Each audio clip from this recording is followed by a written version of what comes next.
What would you do if you lost everything in one moment? Meet an honest woodcutter whose truth changed his destiny. Let's watch this beautiful story of honesty and reward.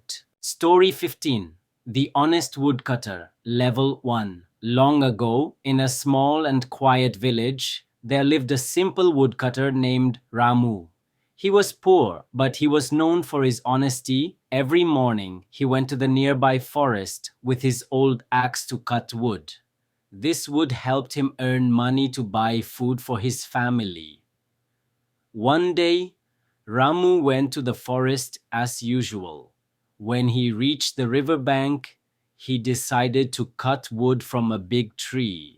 As he lifted his axe to strike the tree, his hand slipped. The axe fell from his hand and dropped into the deep river. Ramu tried to look for it, but the water was too dark. He became very sad. Without his axe, he could not work or earn money. Seeing his sadness, the river goddess appeared. She asked gently, "Why are you crying?" Ramu told her everything. The goddess felt sorry for him. She went into the river and came out with a shiny gold axe. She asked, "Is this your axe?" Ramu shook his head and said, "No, this is not mine."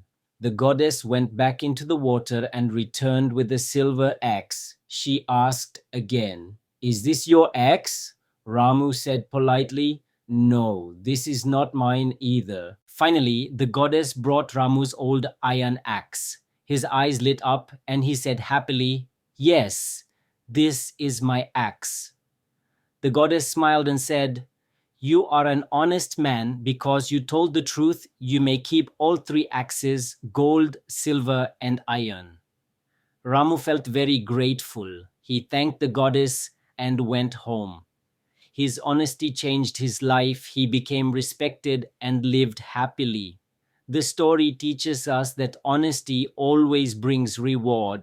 Honesty always shines brighter than gold. The woodcutter's truth brought him a great reward. Remember, being honest is the greatest wealth. Like, share, and subscribe for more beautiful moral stories.